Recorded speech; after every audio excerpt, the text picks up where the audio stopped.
Hello, everyone. What is going on? My name is Timpedia, and welcome back to the TNT podcast.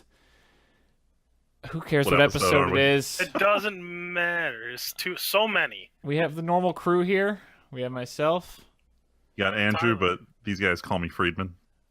And I'm just Tyler. Yeah, I haven't pulled that out. Oh my god. I like it. It's your signature. Right? The signature that hasn't shown up in a while. Only friend. Only Bring Tyler. it back. Oh my god. Jesus. Still need to see that. Oh man. See, Season that's 2. one thing, right?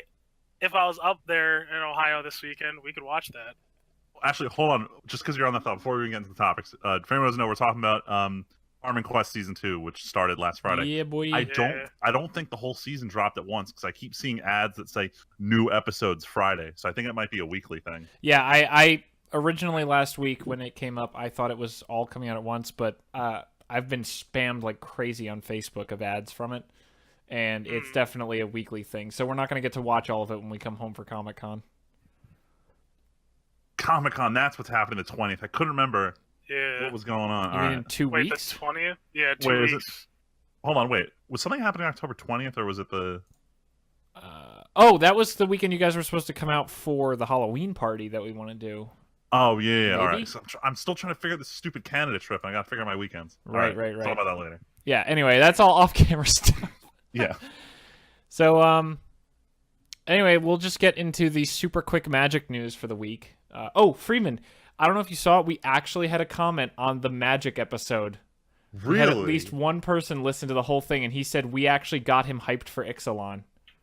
Hell He was yeah. kind of Someone's not as hyped as super we are hyped, now. and we got him hyped, so that's awesome. But, so really quick for magic news.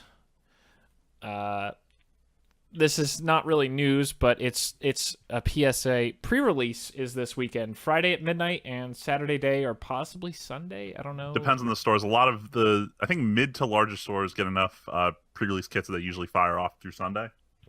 But well, our store's only doing the Friday night and Saturday day, so we're doing Freeman and Leslie, who's been on the show before, they are coming out this weekend. They're coming up Friday day, straight from work, and we're gonna go. The four of us, me, them, and my girlfriend Val, we are gonna go to the Ixalan pre-release at our store here, and it's gonna be a fucking blast.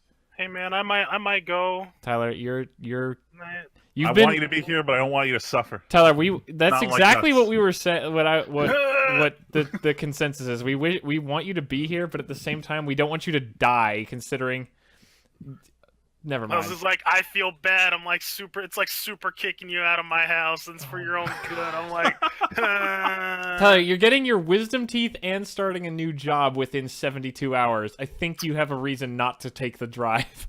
Yeah, you got the most reason of anyone. I guess. Okay, let me put it this way: if Luigi was coming, then it would be like you have to then we come because force you. everybody's here. But since he's not coming because he's a bitch. Oh my god. God. I'm Shots gonna tell fired. Luigi to make sure he fucking listens to Don't this one. tell him to listen to this episode. Oh, I am. Anyway, but regardless, Ixalan pre-release is happening. It looks super sweet. I already need 2 cards for my new commander deck, so I'm hoping we open them. The 2 I need between them all. Which ones are you trying to get? I need that Primal Amulet and Vraska's Contempt. 2 rares, so we've got a 1 in 20. We've got 24 chances to open a pack with it. I just need to open every generic tribal support card to put in all of my Yo, generic tribal what commander is it? decks. Vanquisher's Banner? You need Yeah, like the 5 of mana those, one? dude. Oh, man. But the card draw. yeah, if you're interested in Magic at all, or if you've listened to our specials like last weekend's. Also, sorry the podcast came out at the wrong time. It turns Freeman messaged me about it on Sunday. Tim, the podcast still isn't out.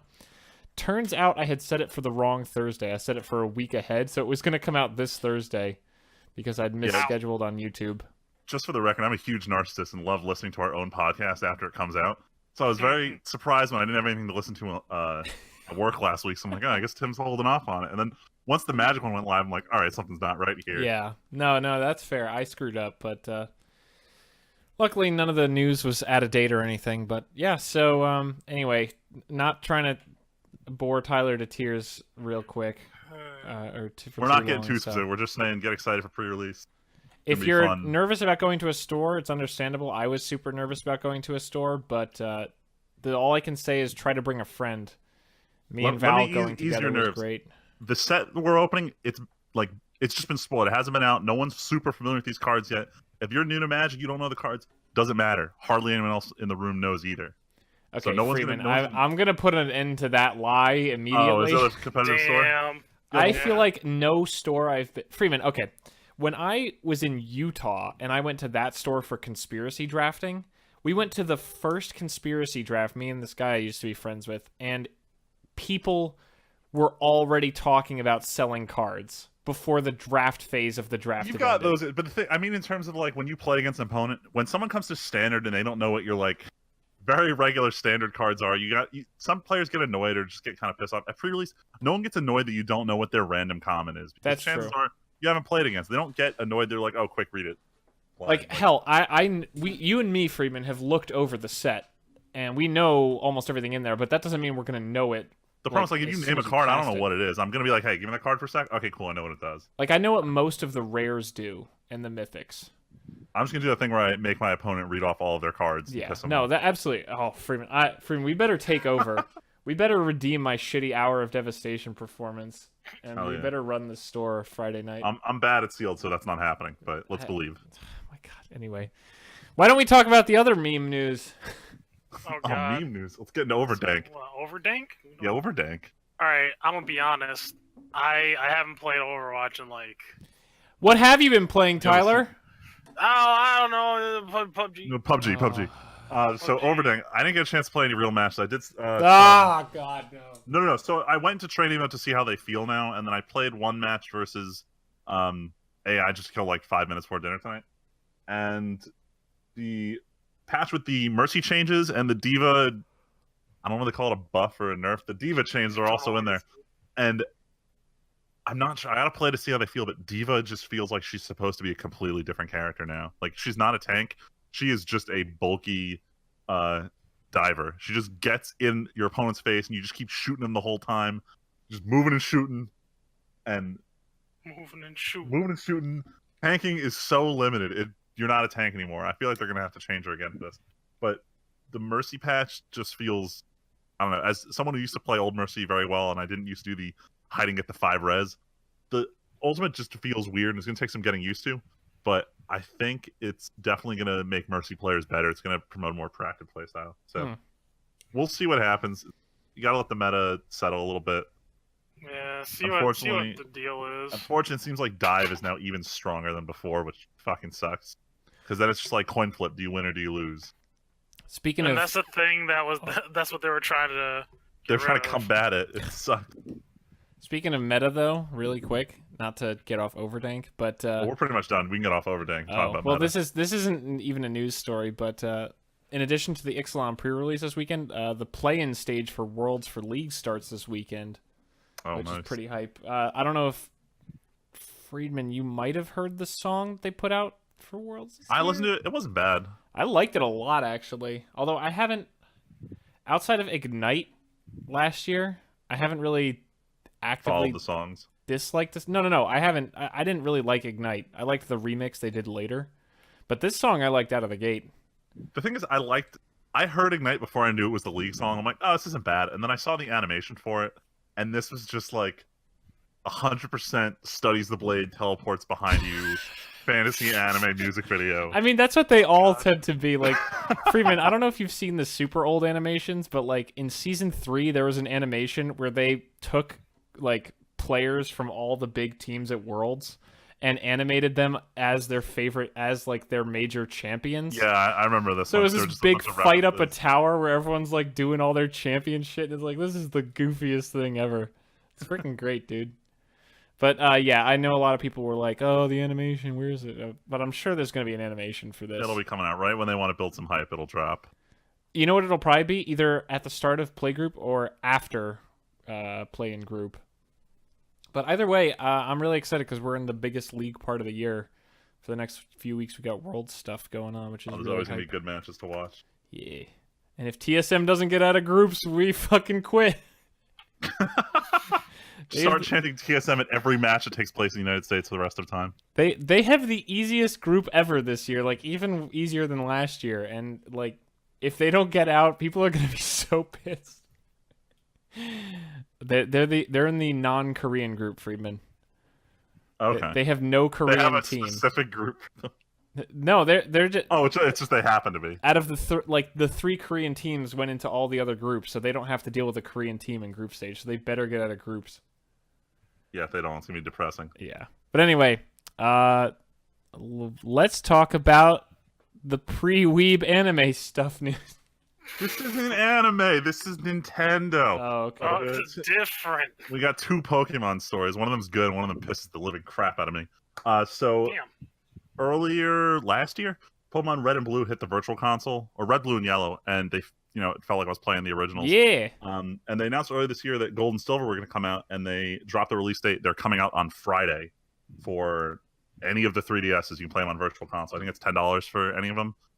And they're also selling like a physical special edition copy that looks like the original Game Boy Color box, but it just has like a download code on the inside. So that's 100% for collectors. Lame as shit. I'm probably going to pick it up just because I like original Silver, even though it's, not as good as the remake. But, oh man, I thought someone was going to fight me on that one. No? All right, good. We all agree. Look, Freeman, I haven't played the new one, so I can't chime in. Wait, the new Sun and Moon? Wait, what are you talking about? No, No, he's I'm talking talking about about the Gold and Silver Soul remakes. Silver. Oh, yo, I mean, as a person who played them recently, they were the bomb diggity. So Hell to yeah. speak. See, why'd you think someone was going to fight you on it? I haven't played I it. wasn't sure, so I gave some I'll say ample who would? time. If anything, it's probably my favorite Pokemon game that I've ever played. Out of all of them, I agree aside with from you. X and Y, only because it's like they're aside from the huge level grind in the middle of the game. Yeah, that's like the one flaw that really hurts it. But like if you ignore that one part, it's got like the best of everything. Yeah, and that was, you know what though, at the same time, like, just to go off tangent for a little bit, man, it got my hopes up so much because I'm like, oh, are they just gonna like keep tacking on each region with each game? Is that what the sequels are gonna be? Man, my small brain, man, or my little kid brain was so hopeful. Then you went into Ho and you're like, where's everything else? Where is? And then what came out? Oh yeah, Emerald. Yeah, it came out. And I was like, geez, no. What? What? What's wrong with Emerald? No, well, that was my Because thing. they remember? didn't I was like, add another region. No, I. Yeah, they didn't add Dude, it, as long it as was you go just like 3 Poland. regions back, that's going to be the best Pokemon game. No, the Switch. I'm telling you, the Switch game needs to have MMO. every single region. How would that Yeah, even we're work? guessing. Nah, it's gonna be like Pokemon XD Gale of Darkness 2. Can I just say, No. though, Pokemon Coliseum 3. you guys did just remind me how fucking cool it was to go back to the original region in Gold and Silver. Yeah, it was And then you cool, go man. so into cool. Mount Silver and you fight Red, and it's like, what Yeah, the he's a hell? bitch. Oh man. I beat him. So when I was a kid, right, for some reason, I beat him. remember not beating him. Okay, I remember not beating him too. He kicked my ass. I beat him as a kid. Hell He yeah. beat my ass. Well, look at you, Tim. Well, I mean, eventually, Dude, but, like the first, okay, You're the I haven't best played a everyone game leveled in the first years, 3 okay? I times. can't be like, oh, guys, I just play these games for fun. Yeah, I bet Tim caught them all too. No. Fuck no. I'm not that Hey, big of a podcast canceled. loser. Hold on, so it's Podcast funny. canceled. I'm gonna transition to the next part of the Pokemon topic because you said the magic phrase "gotta catch them all," which Nintendo is not letting us do. So Oh, hell Nintendo's yeah, doing their usual dude. bullshit where they have Pokemon exclusively roped off for giveaways. And when Sun and Moon came out, data miners went in and they saw special models for Pikachu where he was wearing each of Ash's hats as they appear in the anime. So he's had 7 different hats now. They finally revealed they're giving them all away, but you can only get one of them over What? the course of the next 7. I think it's like 7 weeks or something. They have 7 release periods where you can get a Pikachu from the mystery gift online. But once you get one of them, you can't get any of the others. So like, pick which one you want. Pick which one you want. In that you can't catch them all. Yeah, Okay, that's shitty, Angry. but this isn't new. Like, Pokemon's always had dumb giveaway bullshit with stuff locked behind it. But they've never given you a giveaway where if you get it, you can't get other things. They've done giveaways. Yeah, but they've before, never I'm done fine a with that. giveaway this close before. They They've had, never done they a had a full. They did a full year and a half of just every month you had to go get a code from GameStop to get like these legendary Pokemon that were hard to get through the years. And I did it every single month, and that was perfectly fine. I liked that they were giving them away. But it wasn't like if you got one, you couldn't get the others. But those You were always different eligible. Pokemon. This is literally Pikachu the Hat. I get that it is totally shitty. But they're different hats. Oh my. Different hats. I mean, You know, no, listen, I totally agree with you. They shouldn't cultivate a Pokemon catch-em-all atmosphere for this many years and then be like, no, you can't catch them all. Physically can't. But on the other hand, it is at least just a hat, at least. Like, it's not... But it's Pikachu wearing a hat. You don't understand. Do you want to talk about what kind of hats he's wearing? Well, I know what hats he's wearing. Look, the Basically- real answer is it doesn't fucking matter because just stop playing Damn. Pokemon. There you But go. the actual real answer is it does matter, and we should all be mad. I mean, I don't care. Oh, Well, there I it did is. look 2 into against it 1. briefly. Not caring. All right, Yeah, sounds I- like we don't care anymore. All right, we're I done don't talking really about care. Pokemon. No, I care about Pokemon. I just don't care about the hats. This isn't TF2, motherfucker. Yo, but it is though. Yo, okay. I And guess. so we're just blazing through the news. We've only been going 15 minutes, and we're already done with our only 3 non-Weeb actual news things. The rest is all Yeah. listed as quick news, as if this wasn't How is quick this not already. weeb shit, though? I want this first quick news. I don't know. I didn't put this here. Oh, but sorry, I'll drag it down to the Weeb. No, you know No, why? No, we don't have Because to. it's No, no, no, literally no. a one-sentence thing, and I don't have to talk about it that much. No, you know Fine. why? Because it's being made by the Yakuza developers, and that's not weeb as hell. That's just awesome. It's just J-Pan. That's not weeb. That's just cool. Are you, Tyler? I showed you that scene on the motorcycle. You did. Too You're legit to dumb. quit. Oh god. I mean, it's Fist of the North Star. Anyway, So real I quick, don't I'll like it. say the news. We talked about the Fist of the North Star game that got revealed like 2 weeks ago. They put a release date on it, February 22nd. They haven't mentioned a Western release date. There's That a seems chance- utterly impossible. There's a chance it might not happen, but I'm willing to bet they're going to announce one before February. Yeah, it's but probably this- going to come out after. This just came out. Like, they just announced this game. Are they really close enough to meet a 5-month deadline? I mean, the trailer that came out looked like pretty legit, especially Okay. if they're using I an didn't watch established it. I game don't know. engine.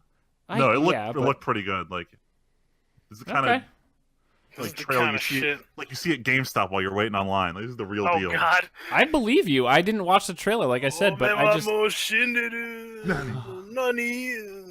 Yeah. Yeah, I'm not surprised. It's faster than I thought. I didn't expect it to come out until like June of next year. But I wonder how fast all the anime compilations are going to be replaced with the game compilations of him saying that. Like, how many times does he with say the, it? The problem is I don't know if they're gonna use the high res audio or it's just Mimi to use the really old as shit audio with like the No, grain in it. They have to use new audio. Or They will the meme can't. die They can't before do that? it. Well, I mean, technically there is new audio. Oh, but There was the North Star movie that came you're out right. like in 2012. But the question is, does someone say Nani in response to Omae wa mo shinderu? And that's the question. Well, Honestly, I see, forgot. in my Trying to mind, the watch the question movie. is how high is the counter going to go? Like, they're definitely going to say it. Freeman, it's Japan. They know the memes better than Japan, anybody. man. They embrace the memes. But that's all I had to say about that one. That's all I got to say about that. Tell Tomb you Raider about that. movie. I didn't even realize this was for a movie. I just saw a Tomb Raider trailer, Yeah. and it's not a game, so I don't care. Oh, did I not? Oh, I said yeah. Oh, I No, didn't you say- said it. I didn't see the tagline of the trailer when I saw that. Oh it yeah, existed. man. Yeah, I'm not a fan. I mean, I watched that trailer today. I mean, I just don't And care. It The new wasn't video games are promising. fun, but who the fuck cares about a movie? It ain't Angelina Jolie. It So I never don't was give a gonna fuck. be. Yeah, well, yeah, I know. And you know what though? I'll even say, how many Tomb Raider? Do you guys remember? Like, do you guys see the original ones? Hell no, dude. I've only played the new video games. I didn't even play the old games. I never played. Well, I played. Okay, so I played a little bit of the first one when that first came out for the PlayStation 1. I Classic. wasn't a fan, and honestly, like even though I was like a little kid, and everybody's like, "Oh my God, Laura Croft's got the biggest titties." I'm like, but like, even as a kid, I was like, "But these aren't." Like Good. these aren't They're- like these are they're just polygons. yeah, man. I don't know. Maybe I started off gay. Who the hell knows? I have No, no listen. idea. Like, here's a legitimate question. The new games, I'm pretty sure, have been pretty popular. What Yes. is the point of not even like, did they even try to get the like the girl who's done Lara Croft in the video games? She did the mocap, didn't she? I can't recall. Why not think just get her? Maybe because she can't act. Who knows? She was in the 2 games. She does a great job. Screen acting and voice acting are I two totally different get things. that, but at the same time, Actually, mocapping. Like, I would think Mocapping's mocapping. different. I would think it's No. harder. Probably. You have to act with like thousands You of have to little be- dots all over your face. You have to be a physical. I don't know. I want to say more physical. It needs to be natural, but at the Believable. same time, when you're acting, it feels so unnatural being like a mocap suit. Yeah, exactly. Yeah. That's what I'm I saying. don't You know, can be a much more natural actor. Yeah. I don't know. It doesn't matter. I wouldn't have gone to see it regardless, but it would have been cool to see the continuity, especially because, like I said, the games have been so popular.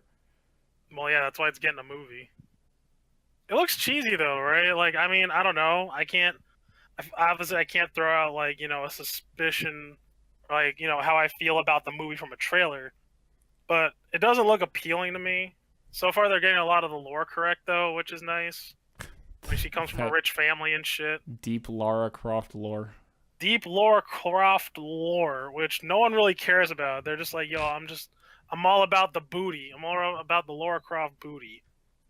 Oh my god. So much plot. You might really like. Honestly, though, for you listeners, like you guys should check out like the Tomb Raider games. They're pretty good. Yeah, I let's play or Or you here can you watch go, my that let's promo. plays. Yeah, there you go. No, I honestly like did as close to 100% completion of those 2 games as I could. I had a lot of fun playing both of them. It's a really good time. It controls really well and the graphics are really slick. But on to a trailer that is exciting. The Punisher, the shit. I can't wait. Tyler, what was my first comment 2 seconds into the trailer? I forgot. Well, this isn't what happened in Daredevil. Oh yeah, this is what happened there. Like the first 2 shots of the trailer, then a guy walks into their bedroom and just shoots his wife in the back of the head. And it's like, in fucking Daredevil, they were killed in a park. Yeah, which is because that's how it actually happened in the comics. Yeah, it's like a gang war. Like they get killed in the crossfire. Yes. Yeah. So Man, why the alright. fuck show that? Or maybe it's unless it turns out that's a nightmare thing. But why show that in the trailer? Yeah, I feel like it would get a lot of mixed like things. I don't know. I'm waiting for it to come out. I think it's interesting though because Did they give a date for it? it's coming out like what later this year. I didn't see the date. They only gave the year. They didn't give a date. Okay. Yeah. I forgot. I'm bad and I forgot. But I think it's interesting that this trailer came out when it did, at least for me, right? So last week, my comic shop got the compendium for the Garth Ennis run of The Punisher, which is like one of my all-time favorite reads. And I almost bought it, right? How It's much? $100. Okay. I almost bought that shit. I But mean, I was like, Tyler. no. Yeah, I was so close. And then Leslie was like, oh, well, if you want it, you should just buy it. I was like, no, I can't do that. You're like I one of can't us do has it. to have self-control. Yeah. So instead, I just was like, all right, I'm just gonna go and I'm just gonna reread it, right? Because I have it on Digital like copy. files. Yeah, I have like a digital platform that I just read it on. And like I reread it, I'm like, man, this is just fantastic. Like I recommend to anyone, if you're into the Punisher and like you like just the concept of it, and you want to get into comics especially, read that. It is some of the most hardcore shit I have ever read to this day. Garth Ennis is a fantastic writer. I think he like really shined on that piece, and it delved into the Punisher as a character and why he does things, right? Like they don't really talk about it. Also, he wrote like it's like the real like what is considered, at least for Garth Ennis's run, like the real origin story of the Punisher, right? It's almost kind of like God of War, actually, but you'd have to read it to like get it. It's like about his time in Vietnam. Ooh. Yeah, which no one else covers except for Garth Ennis. Yeah, so I highly recommend that. Nice. And yeah, let's keep chugging because these are supposed to be the quickies anyway. yeah, sorry. See that I'm hyped. That's how hype I am for the Punisher. This isn't a trailer, but yeah. So I don't know how many people are into the Watchmen. I don't know if you guys watched the movie or read the comics at all. I saw the This is movie a a while question. ago. I saw the movie Gotta once a rewatch it. long time ago, and I was like, this is fucking weird. It's Zack Snyder, man. I don't. Fucking Zack Snyder is all over that movie. Like, I don't know. When I was younger, I thought it was cool. Right. As I got older, I kind of saw what, like, really got to see, like, man, this is what Zack Snyder does to movies. Like, it can have some, like, good moments, but a lot of it's just the same, right? Like you look at this 300. Sucker Punch was awful, but like I a lot of wanted it, to believe in that movie. I want to. I mean, like the action Freeman, scenes were are you cool. almost sucker punched? Get the fuck Damn it. out of here. I saw the trailer. I'm like, this is gonna be the greatest movie ever. Yo, I'll give it up to like the soundtrack, right? The soundtrack Give was it kinda up. cool and the action scenes are cool. But yeah, I ultimately gave it up because like that movie just wasn't. It just fell Good. short. Hell Yeah, but I don't know. But I guess there are some rumors though that there's a Watchmen TV show that HBO is gonna get, and then the director of the show tweeted today that like, oh yeah, on the set of the first day on the set of the Watchmen for HBO, I was like, oh, all right. So I don't know. I'm gonna give it a shot. Also, I don't think it's gonna happen, but like I was thinking maybe it would be nice if they included this in their DC universe, like their No their way. DC like TV verse. No way. They wouldn't, but I think it would be cool because they in the comics, like DC Rebirth, they included Watchmen in their DC universe comics. I mean, it always has, but like now, like for the first time since the Watchmen has been written, they're starting to include it with everybody else, like the entire Justice League. And that's coming out in November with The Button. The button? Yeah, that's what it's called. The Oh, Button. the fucking for the smiley. Yeah, Oh my yeah, God. yeah. See, you're smart, Tim. You picked up very fast, very quickly. It's fucking. That's I don't know. It just fucking- seems too weird. Like, and here's the other thing: it's on HBO. None of the other DC shows are on HBO. Yeah, that's the problem. To me, They that have to implies a pull more some adult shit. show, which means not a crossover. Yeah, Like, if it wasn't HBO, they crossover couldn't show the one way, big but blue not the dick, other. so they're probably gonna show it and be like, they're "Oh, definitely look," gonna show Blue Dick. and then they it's got- like, they "Oh, gotta. can't show the Flash running in and be like, hey guys, what's going on? Oh my God!" Oh my God, Jesus! Oh no! Put it away. Which like I don't know, man. I know like it would be so cool because they did that with the other shows that were on ABC. They had Supergirl made her appearance on CW, and Constantine, even though he doesn't have a show anymore. So when I saw, Val and I were still watching the Arrow when that Arrow, happened, yeah. and I was like, oh yeah, remember his show that was like 5 years ago and then got canceled? Like, what the fuck are you doing? I think that's so cool that It's- they did that, Dude, though. I promise it's cool. Like, no show has ever done that, but it's the goofiest. Like, you got the actor to come back and do the role he hasn't done in years and years. Hell yeah! Just That's for like a dedication. side Motherfucker story. isn't doing anything else.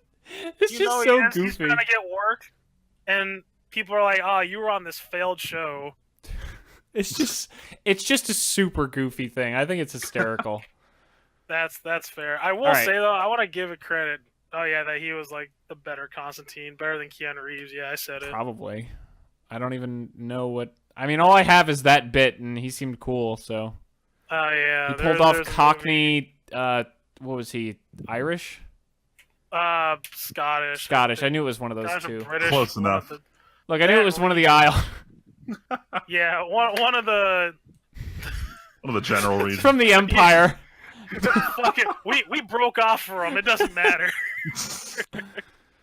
Avatar. What is this? Yo, so Freeman, there- I guess so- you put this. I put this on here because I don't particularly like Avatar, but I'm really intrigued by what the hell their plan is for releasing 4 consecutive sequels to Yeah, a movie dude. that came out 8 years ago. This was They- the plan. I remember they've been back when this talking came out, Cameron was saying this. First, he's yeah. like, "Oh, I got 2 more planned. I want to film them right away." That was 8 years ago. and now they're Yep. starting 2. But I know they're doing continuous filming for 2 and 3, and then also 4 and 5. So they're going to come out 1 year apart. Yeah, But I remember. I am just in complete shock that they put 4 movies into this series already without even seeing how the second and third one do. Freeman, isn't there a place at Disney World already? Yeah, they redid part of the Animal Kingdom. Get the hell they were outta gonna do here. about they were going to They do did about this a while fantasy ago, animals, Tyler. and they were like, Really? no, let's Hell do it yeah. all about Pandora and let's partner with whoever was Universal or whoever owns. Wow. I mean, it Avatar. might not be Avatar's like, Disney. Whoever That's is not Universal. No. Whoever owns Avatar partnered with Disney for it. some park in Florida has a big Pandora section now. It is Disney. Okay. Okay, it's Disney. It's definitely. But yeah, Man. that was before they were even like started really on these movies. I didn't even like. I didn't either. I didn't like it. I enjoyed it in IMAX. See, Man, it here's was the like- It was here's an the thing. experience. Yeah, as much as I hate dumb gimmicky bullshit like that, it really was fucking amazing. Like that was one of the only 3Ds too that I've ever been like, wow, this 3D isn't total garbage. Just scenes where the subtitles were further away from you than someone who was really in the foreground of the shot. Like that was really cool Yeah.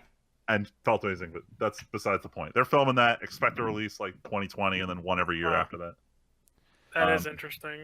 I don't think I'll go see any of them, honestly. Actually, well, Same. okay, so 2020, as you said, release?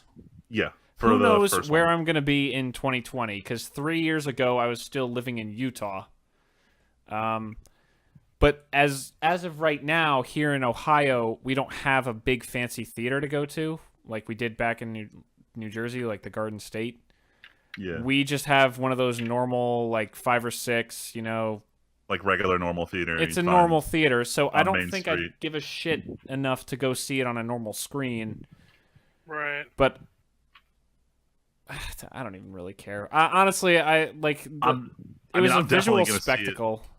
Just because the experience of seeing IMAX was really good. Like rewatching it now when it's on HBO, the movie's not that great. It doesn't hold up that well in like a regular format.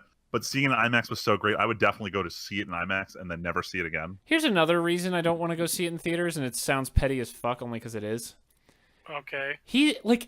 I don't want him to have another just visual spectacle movie be the top grossing box office. That sounds so dumb. Just No. ruin that list for the rest But- of time. But like, But it actually didn't- though, like, But How it many of didn't those- win the Academy Award that year. How many of the fucking top Hurt grossing Locker films did. have the Hurt Locker was a Addict great Jam movie. Touch? It was. Hurt Locker was I- fucking awesome. After I saw that movie for the first time like 2 years ago, I was like, "Holy shit!" Dude, yeah, I have PTSD from watching that movie. Jesus. Freeman, did you see this thing? Which one? Holy shit. Hurt Locker? No, I haven't seen Hurt Locker. It's Jeremy Renner is a bomb disposal guy in Iraq, and holy, dude, when he's the shots of him like standing in the sun, sweating his ass off in this like 500-pound suit, as this bomb ticks down in his face, and he's like, "Get the fuck out of here! This thing could go off any second." It's like, I need some air. It's like it's definitely like, and I yeah, because Tim, you've seen a bunch of war movies. I think it's dude. like I watched Yeah.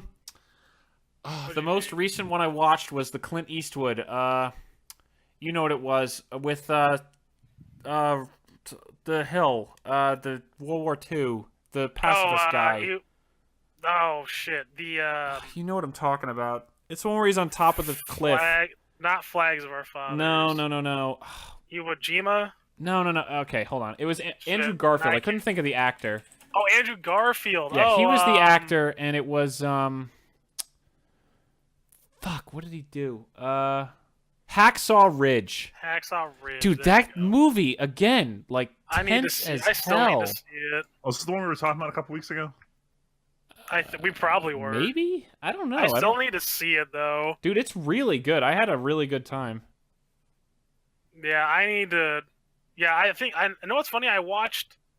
What the fuck did I watch? I watched that movie, not Hacksaw Ridge. Movie we were just talking about. Oh my God, Hurt Locker. Duh. Yeah. That was name. I blank out for some reason. Like after I watched American Sniper, and like I was like, man, American Sniper. That was another one. That I thought it real was fucking okay. good. I thought it was good. I thought the book. Collectible book was better. better for a different reason, though. Oh god. Yeah, because like they glorified. So spoilers. There's another sniper that like what's his face is fighting, right?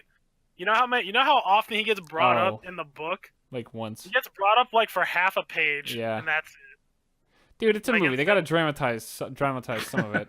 That's bullshit. It's fucking Enemy at the Gates all over again. All right, Tyler. Look, let's just fucking keep going. All right. The only Another thing. fantastic movie. We were supposed to be talking about fucking Avatar, too. Fuck Avatar. Look. Actually, But like, war movies. no. But like I said, Lawrence of Arabia, dude. Let's Dude. go. don't even. All right, we're gonna pop off right now. Like, can we just watch? Oh God. See, these movies are the reason I at one point tried to start a list. I wanted to go through every year and see what movies I need to write down in a list to watch, like, or show offspring or something someday. Because Lawrence of Arabia is one of them, man. Dude, so when I took a film class in Utah, because for the one art class, I never got to take a film class in high school. I never got to take one at Drexel, but I finally got to take a film class at Utah. I watched every single movie. I know that sounds ridiculous, but I'm sure tons of people didn't. But I watched every single movie at least once for the class, and extra credit was Lawrence of Arabia. And I'm like, fuck, of course I'll watch Lawrence of Arabia. Hell yeah. Movie. Dude, oh, that movie's so good. Oh. Movie's so good. So good. Andrew. Freeman. Shit. Okay. Yes, my first name has been named. And yeah. The government name has been revealed. Yeah, man, watch that movie. It's like 3 hours long, but it's so worth it. Have you not seen Lawrence of Arabia, Freeman? I have not seen it yet. Dude. You know he hasn't seen Lawrence of Arabia. How would I know? What? How would I know that? You know. Why? It's Because King he wasn't. Weeb. Even though, I will say right now, Lawrence of Arabia himself, the first ever recorded Weeb. Dude, Freeman, he's such a fucking nerd. It's ridiculous. Now I gotta watch this movie. Like, not even endearingly, like... Not even endearing, Yo, I died, though. Alright, so, racist word alert. I fucking died. When he came back from, like, his first or second thing, he started wearing, like, the Middle Eastern garb. Oh, yeah. And the officers were like, what the fuck is wrong with you? Who let this wog in? I'm like, what the fuck's a wog? I paused the movie. I, looked it up. Anyone that is a non-white British man, person, I was like, I'm dead. This is amazing. Oh, God. So many classic movies. Yeah. See, Freeman, this is why I haven't watched as much anime in my life, because I've watched way too many classic movies. That's why I haven't seen any classic movies. I watch way too much anime. No, that's not even an insult. Like, it's just a statement of fact. No, I'm saying it's the difference between us. Is the exact flip. And I am somewhere in the middle. Tyler's like, I had twice the time, so I watched both. Yeah.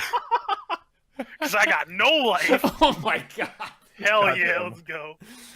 All right, let's finish Quickie news so we can get on to Weeb shit already. What is this? Garden Warfare 2? Is that what this is? The only thing that would keep me from going to Ixalan pre-release is the fact that the new Guild Wars 2 expansion drops on Friday Guess what? afternoon. Look what won. As much as I want to play this expansion and I've been grinding for it, there's some things that are more important in life, and that's Magic the Gathering. Dude, so fuck I'm not yeah. playing Guild Wars 2 this week. Oh, I'm yeah, gonna it's be not mad even that I didn't say friendship. friends. Yeah. It's not even friendship. Nah, not Magic friends. together. Fucking Magic. It's friends and Magic. Mostly friends, sometimes Magic. But yeah, Guild Wars 2 is coming out. The expansion looks really, really good. They're really showing off the story, which I honestly love Guild Wars 2 for. So I'm going to play that probably next week. Sweet. At some point. Highly recommend picking it up. All right. Doesn't matter. Guild Wars 2 is a dead game, so 0 out of 10. Wow. No! Wow. Don't Guild Wars 2 like that. No, what was it? I was watching, Freeman, we've mentioned Cutie Pie for League streaming. He started doing his show again where him and another streamer bring on a guest and they talk about League once a week. It's called Beyond the Rift. And they brought up MMOs for a second, and the co-host is like, yeah, it's WoW or Final Fantasy 14 or your game is just dead. And I'm like, fuck. No! Shit, dude. It's not that's dead harsh. yet. And then he's like, some fucking loser's gonna mention Black Desert in the comments, and that's a dead fucking Man, game. That was Wow. the golden child. I remember that was supposed to be the shit. Isn't that the game that has the crazy character creator? Yeah. Yeah. Oh my god. Anyway, speaking What of is a dead character game? creators, I don't know how that's my transition, but regardless, Look, it's you get time to for make the an anime Weeb character. shit. That was the. Okay. Damn. Anyway, Just fucking do weave shit. Let's go. all right, we'll get out of the gate running. Studio Trigger showed off a trailer for the new show. For anyone who doesn't know, Studio Trigger did Gurren Lagann, Kill la Kill, Little Witch Academia, a bunch of really hype shows. They're really good. I'm really excited.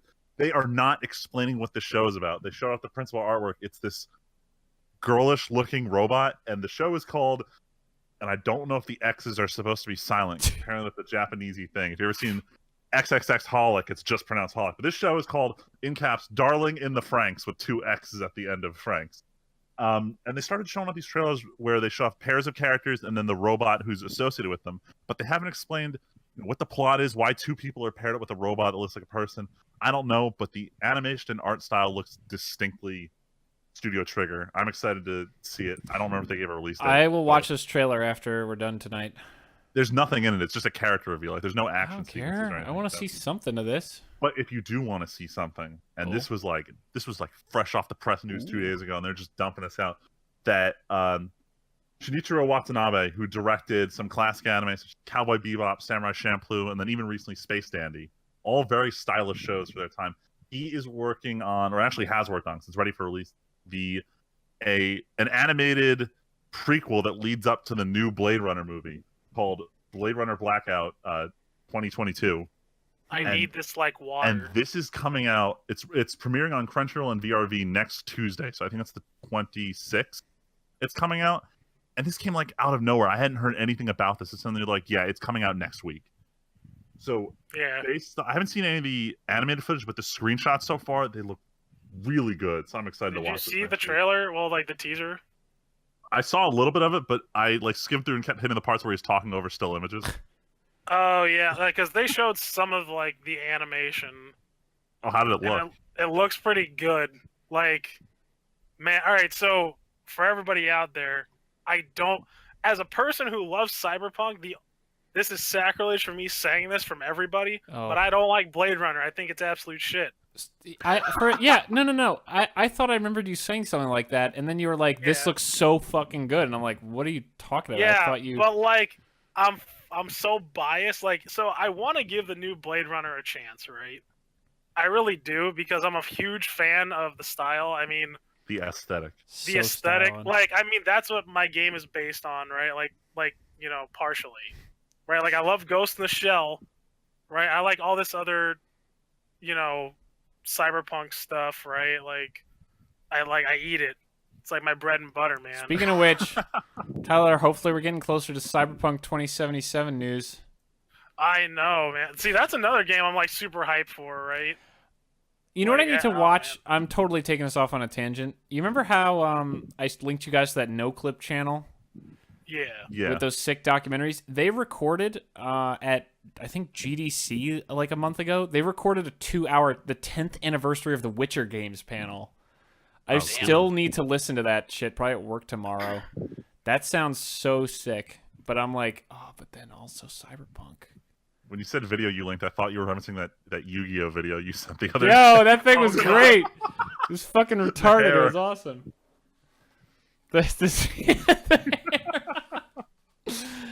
Anyway, sorry, Tyler. You're talking about Blade Runner and how cool it is. Or how much you don't think it's cool. I give respect to Blade Runner where it's due, right? For at least like the cinema versions, right? Like without it, we wouldn't get things like with like transhumanism stuff. Like, I mean, we had books and stuff, right? Like I've been doing research actually over the past like month or so, and I've been reading like essays and like a lot of things, you know, accredit Blade Runner to like having the cyberpunk genre, like transhumanism, coming to like mainstream media, like having it really branch out there, right? It definitely makes sense because it there hasn't been a movie like it really. Not really. Like it really blazed its own unique trail, and the aesthetic and the story and the themes of it really is its own beast. Yeah, especially like, in movies. Right. Like my own personal thing was I'm just not a fan of the characters. I'm not a fan of Decker Kane. Like you like the world and the atmosphere, but you didn't like the characters living in it. Yeah, you want to exactly. you want to take that universe and just do other things in it. Exactly. That's exactly right. Like I love the the dingy noir, right? Like, you know, the back Tyler's- alley shit. Tyler, you're looking for the MMO where you just run around the world and do other stuff. See, that's what I want. There you go. That's what I would like to do, right? I would like to It's the have, Blade Runner MMO. Let's do it. like, I kind of wish that Ghost in the Shell had more of that feel, right? Like, it has it, right? Like, I kind of wish. Do you mean in the general or Ghost the in Shell, shitty like... movie with Scarlet? No. Actually, I thought the live action movie nailed it pretty well. Oh wow. It just wasn't like it nailed, like it was visually stunning, right? And it had a lot of the world correct, and it had a lot of what I look for in like a cyberpunk movie, but it kind of almost like Blade Runner, as where it looked visually appealing to me, the story and the acting kind of fell short on most occasions. Mm-hmm. Yeah, I mean the action was good too. It's almost like you said earlier, it was just like turned out to be one of those, I want to take this and do something else with it. And Yeah. thus your D&D game was born. Pretty much. That's all I got to say about that. All right, so That's all back I have to say back about to the that. weeb shit. Yeah, let's do it. Okay. So I'm a big fan of the Full Metal Panic series, and I always try to recommend it to people. It was 3 seasons long. Originally, the first one was handled by Studio Gonzo, someone who did really shitty anime in like 2004, 2005, and then There you go. It moved over to Kyoto Animation, they're one of the best animation studios out there. And the second and third seasons all look beautiful. And season 1, which is integral to the plot, is hard to look at. So it's hard for me to recommend the show to people. But they're releasing, I think it's 2 or 3 director's cuts that are covering the entire plot of the first show with some improved animation. I don't expect it to be fully redone. But the point is, they're releasing the 4th season after an 8 or 9 year gap since the last season. So they're trying to build up hype for this. I don't know why they're releasing it, because the original books it's based on have ended. And now the author's doing like a spin-off series of it that does things differently. But this 4th season is of the original plotline, which I loved. I've read the books. I think it's a great series. I recommend watching it. These director's cuts are probably going to come out pretty fast because they're going like right at the DVD Blu-ray after they hit theaters. Mm-hmm. So if you're interested in Full Metal Panic, go check it out. Dub's real solid. But back to criticizing live-action anime movies like we do every week. Oh, hell yeah. This week, there was an interview with the director of the original, Yeah. I don't know if it's the original Brotherhood, but the Full Metal Alchemist anime. And they asked him what his thoughts were about the live-action movie, and he said, "There's no way actors could ever portray this correctly." Oh. So he's going and saying, and what was the exact quote? It was, 2D is freer than live action. You can express more with it. That was his general consensus. But he's just absolutely convinced you cannot adapt a series like this into live action. That you don't have the same kind of freedom that you do doing in animation. I buy that. I mean, Well, that's the thing about a purely created thing like an anime versus CGI over actors. There's always some kind of limit. Yeah. But I was just in shock to see him like publicly stating something like this, as opposed to. I mean, that's a being pretty big supportive shot of the across the series. bow of the movie before it comes out. Don't get me wrong. Yeah, right. That was the shocker. Wasn't that he said it was? Well, the shocker wasn't what he said. It was that he actually said it. Yeah, really. Because It's we're all like, thinking that. yeah, this is gonna be fucked. Don't be surprised. This is gonna be fuck. Don't be surprised. Kind of like Moving- Stephen King and his work, right? Oh yeah. Anyway, Yeah, so that moving worked on. real well when he shot across the bow of his own movies that turned out to be bigger hits than the books. Right. Right. Shining. Yeah, exactly. Almost there, Freeman. Every time I go to say moving on, someone steps in. So moving on. Sorry. Sentai Filmworks, I think they're one of the top 3 anime distributors in the United States. They've announced they're not supporting DVDs anymore. So they're the first of the big 3 between Aniplex of America, Funimation, and Sentai to say no more DVDs, it's Blu-rays only. Which, I mean, I'm not surprised, but it was weird to see them announce it first because they're probably the smallest of the 3. That's exactly why. They probably have the most to gain by not having to support DVDs anymore. Hey, look, we don't have to print on this format that's really honestly dying. Yeah, I mean, we don't know what's going to happen with physical prints anymore. I know collectors love physical media, so Hell that's yeah. always going to be a thing, especially for anime. Dude, that's but- why I got my magic card. Yeah, right? Instead of buying arena packs or whatever the hell they're going to do. Anyway, the last thing I wanted to talk about, because this was news to me, was everyone on the internet is blowing up talking about the show Eureka 7. And this is not a new show. This came out like the dub was coming out when we were in high school. And this was Whoa. one of those shows that was cool at the time, but really doesn't hold up to the test of time. And this is a perfect case study in how not to handle a series. So the first series was okay. It had a good resolved ending. And then they decided in 2012, so I think it was like 7 years after the original came out, we're having a sequel. Except it takes place not in the future, or it doesn't take place after, it takes place before, but it's not a prequel. And it didn't make any fucking sense. And there was a main character who looked just like the main girl from the main series, and they're like, oh yeah, there's no relation. So they pull one of these, let's just lie about the background of the characters before the show. Oh, I love it. Second episode, like, oh yeah, she's his mother, but somehow this takes place in the past. Even though she's like 12 in the original series. What? So it doesn't make any sense. And they spend 22 episodes on original plot lines that don't matter until the last 4 episodes where they cram in this time travel shit where the main characters from the original series, but grown-up versions, come back in time, and that was all anyone actually wanted to see. And it ended with a garbage ending, and they ruined all hope of anyone enjoying this series. So why is this news now? Because over the last 5 months, they said they were going to start airing 5-minute shorts related to that second season, and no one cared because the second season sucked. And so the last one came out today. None of them had been subtitled, and one group subbed them and said, hey guys, if you just literally line up all 5 of these bonus shorts, it's the missing last episode from the last season. What? It's literally the finale that didn't happen. And they're not even like calling it what it is. It's an episode they split up into 5 parts and put it on YouTube, and just we're like, oh yeah, it's specials. It's not an episode. It's literally the last episode they cut from the series. What? Well, I don't know why. And the thing is, the studio that did this is Studio Bones, the one that's doing Hero Academia now. Like, they know how to manage series now, so I don't know why the fuck they're doing this. That's weird. This they don't care. is weird, and I'm mad because now I gotta go watch this fucking episode to review my thoughts on that terrible second season. Well, that's it for the Weeb shit. there we go. Man, that took a lot longer than it seemed like it was gonna, considering how fast we got through most of the main news. That's usually how quick it goes. news It was like always goes off on a 15 tangent. minutes of the first 3 topics, and then quick news was 20 minutes, and anime was 20 minutes. Because We you got started the Blade going Runner side off. discussion in the middle. We That's true. started talking about Blade Runner, and then before that we started talking about old movies. But as far as our main topic, when we come back from our break, we are going to do the idea I kind of broached last week. We're going to try to cover Armchair CEO / how you'd guide the industry / what are they doing wrong. I don't know.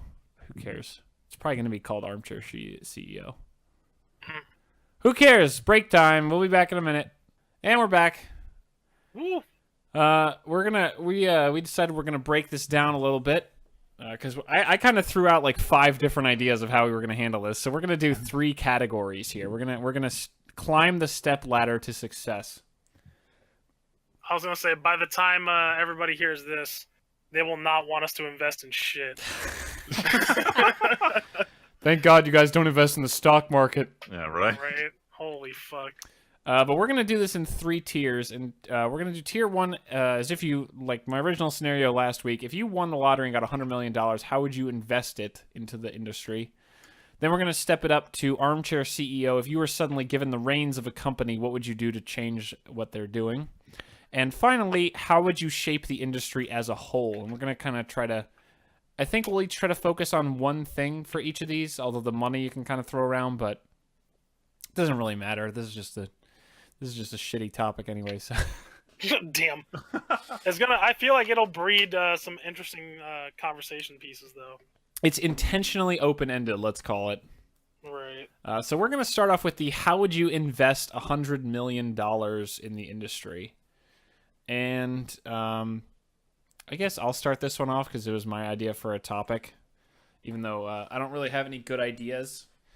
But honestly, what I would want to do is, as silly as it sounds, I would almost just, I don't want to say troll Kickstarter, Damn.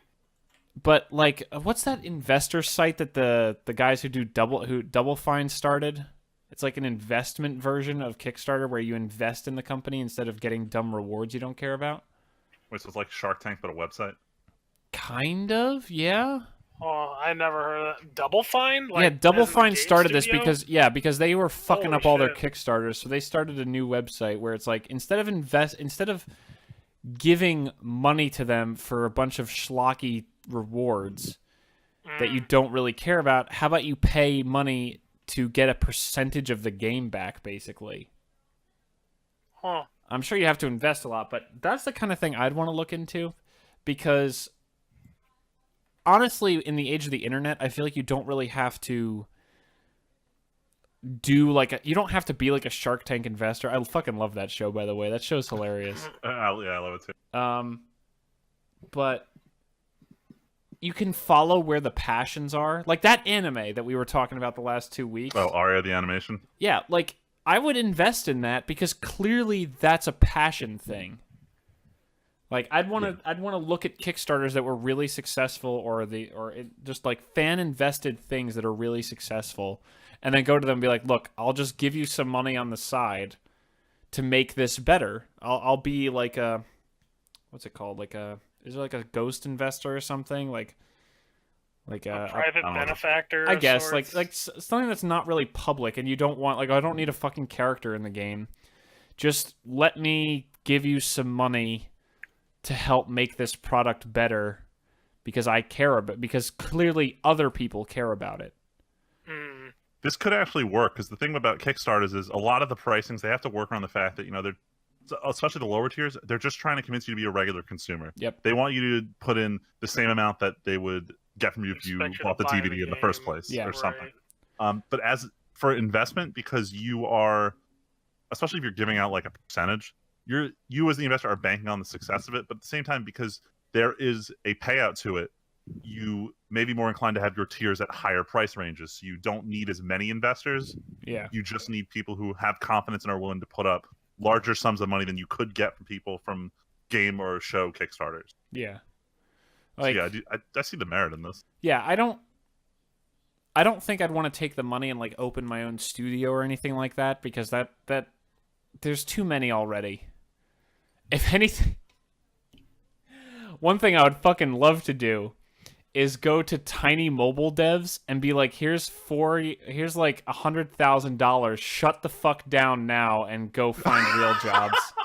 Damn. Like, can we like I'll pay you to stop cluttering up Steam like douchebags all the time. How about that? Damn. Yeah, fucking They would shots take that fired. I money, don't care. too. They would take that money. Dude, it's so frustrating to go on Steam and be like, hey, look at all these 10,000 shitty mobile ports that no one cares about clogging up Steam while things like Tomb Raider and all these other good games get shafted off the new releases page immediately. They've been trying to like. I know they have. It's not going to work. Well, I know. Like, there's nothing you can really do to stop it. Because originally you Man, I couldn't feel just bad, get on though. there. I can't say that because I've been that guy. What, trying to get a game like greenlit on Steam or Yeah, something? man. I mean, like, maybe not so much me, but like, because like I worked on a few games that tried to, and it didn't really make it. See, But I totally understand. No, this is one of those conversations this is sparking. I totally understand the mentality of the young team the small team, not young, the small team who really has their own vision. I can totally applaud that. But There has to be a new platform. Like everyone, see, and then the counter argument to that is that you're only successful on PC if you're on Steam. Steam Greenlight needs to be spun off into its own thing. I don't think it should be a hardline part of Steam. Because it's ridiculous. As much as we all might like to think that this world exists, it's ridiculous to think that this like almost Flash level game from 3 guys should have as much priority as a AAA game. I know that sucks to hear, but like if that's not going to be true, then you play to that and you make a new platform for it. You don't force it on the same playing field because then they're going to lose every time. Then the small team is going to lose, and it should lose in that scenario. But you make the community level thing. You make a place where projects go to thrive, or intermingle. whatever, to do Yeah. stuff. Which I guess is like, right, what like Xbox Live did. Xbox They Live had their- Arcade. Everyone makes fun of it, and it Yeah. was shitty. But that's the kind of thing I think if you went for a more high class level version of that, like here's the Well, thing. Here's It an was an arcade. Sorry, go ahead. no. I know it was the Xbox Live Whatever, indie indie something. whatever. Yeah. Yeah. What if there was a system where you put a game to put a game of your own on this thing, you had to put at least an hour and a half and write some kind of small review for 5 other games on this platform. That helps. Damn. I feel like that would help, but I don't think that's enough. It's not enough, but you can't force people to do more than that.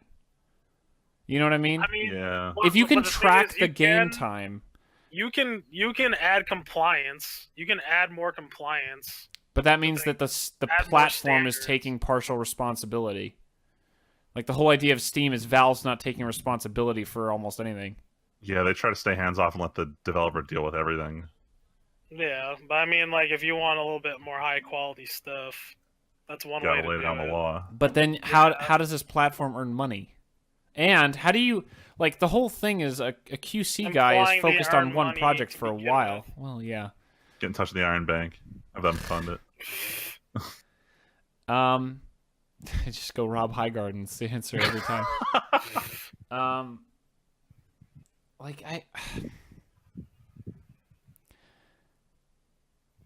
This is why I would like go back to my original thing of trolling Kickstarter and things like that, because some things get successful on there.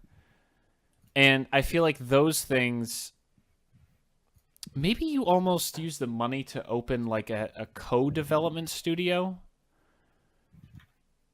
where you're like, if you can prove like we're a contractor studio where it's like we don't develop our own games, but we're more than happy to take your small game and help you develop it. Like you do the creative vision and we'll provide manpower.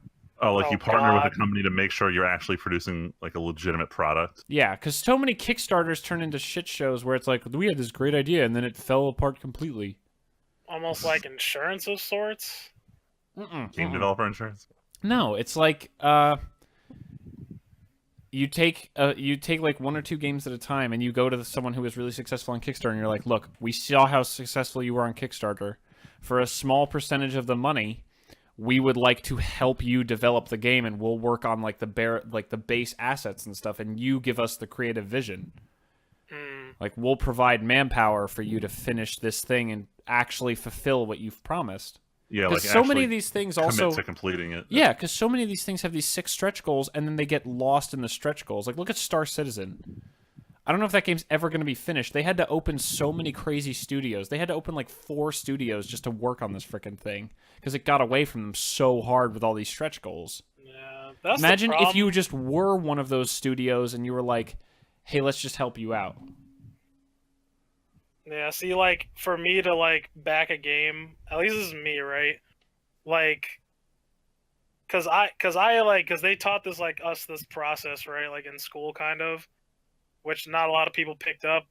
I would like to see at least some sort of example of the game, right? Of it actually, like, the bare minimum at least working, right? Oh, like have a demo before Oh, the demo slice? Yeah, Like have, before like, the a Kickstarter's demo out?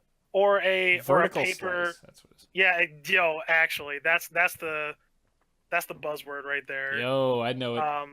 Yeah, I would like to see a vertical slice of the game, that, or a paper prototype, if able. What's a paper prototype? Essentially, like a bare bones Dungeons and Dragons ghetto ass version of the game, right? So like it's easy to do for like an RTS, for example, right? Tyler just wants new campaigns to run. Yeah, right. So it's like it's stuff like that, right? Like either that or like say you want your game to run in like you want to use the Unreal Engine, you want to make this side scroller, right? But like, you know, you don't want to go and make a full side scroller game. That might take too much time.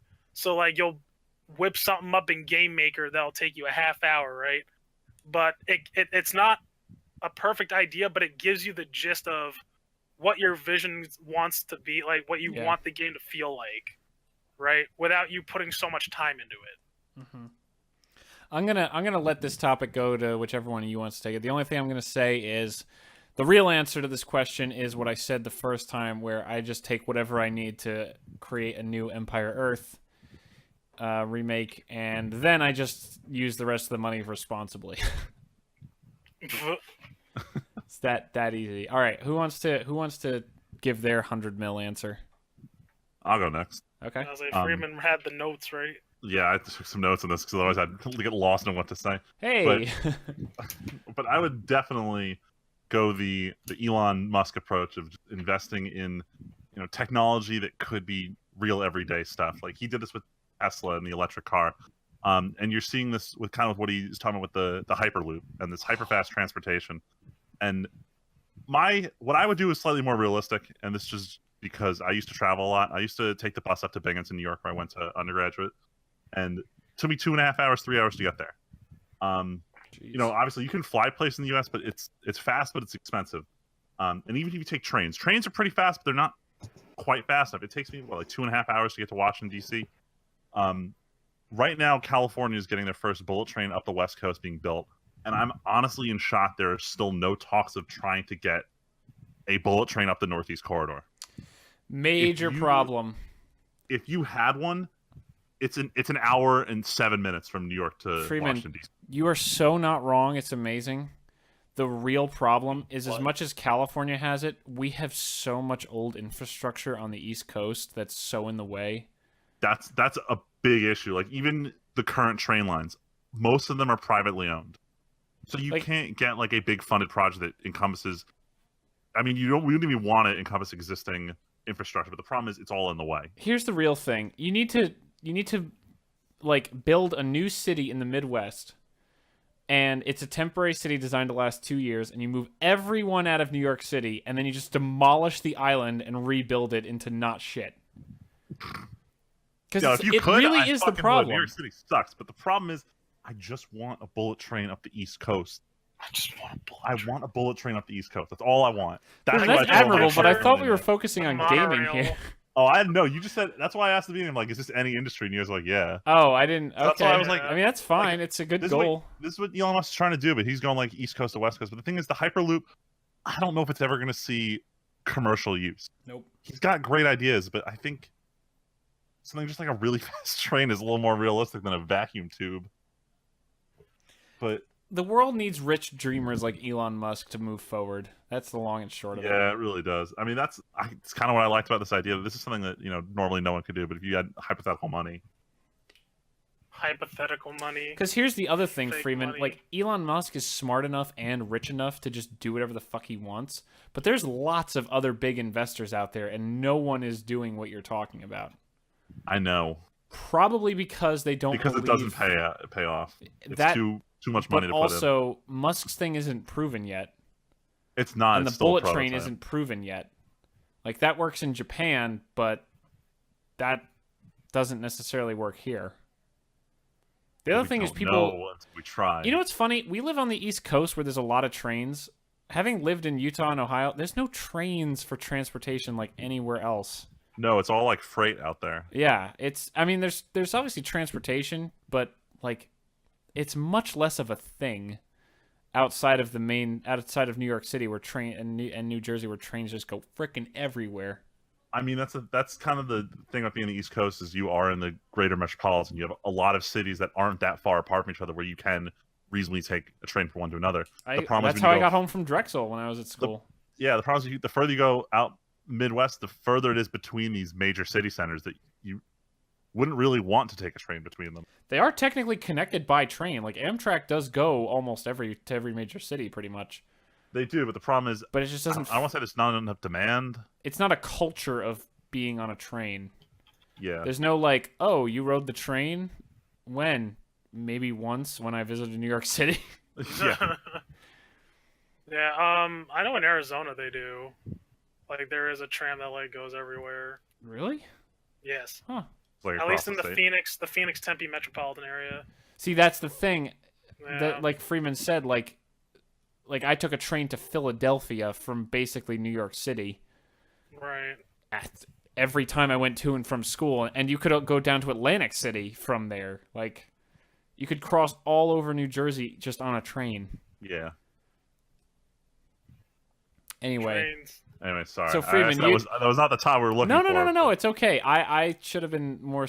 honestly, that's a better thing with your money. I didn't think that large. I was just keeping it to the anime TV show. Let's see. Oh, don't worry. The rest of mine fall in that category. Well, no. I can answer the question then if we want to go broader topic too. If I wasn't investing in game... I mean, I'd always invest in the Empire Earth remake because that's the only thing that matters in life. But the easy answer for me is space. I completely believe and hope and dream of more space things happening in my lifetime. And I would invest because I don't think the answer is to make things as horrible as it sounds. I don't want to invest in making things better here. I want to invest in getting humanity to go other places. If that makes any sense. Yeah. Because I mean, it's almost like what you said about New York City. You wish you just get people out so you could start over with a better setup. Exactly. Like instead of having to rebuild New York City, why not make it so that we could live on Mars? Because can you imagine how many people are going to want to leave to go live on Mars in the fancy new future place, which then makes it easier to change what's here. Like, I also firmly believe that the survival of humanity depends on leaving Earth. I don't think that's a crazy thing to say, but I think it's something that not a lot of people say outside of science fiction. I absolutely think the best thing we can do is go into space. Like it's the new frontier. I know that that's kind of a joke because of Star Wars, but or not Star Trek. God damn it. The Final Frontier. Yeah, I'll say.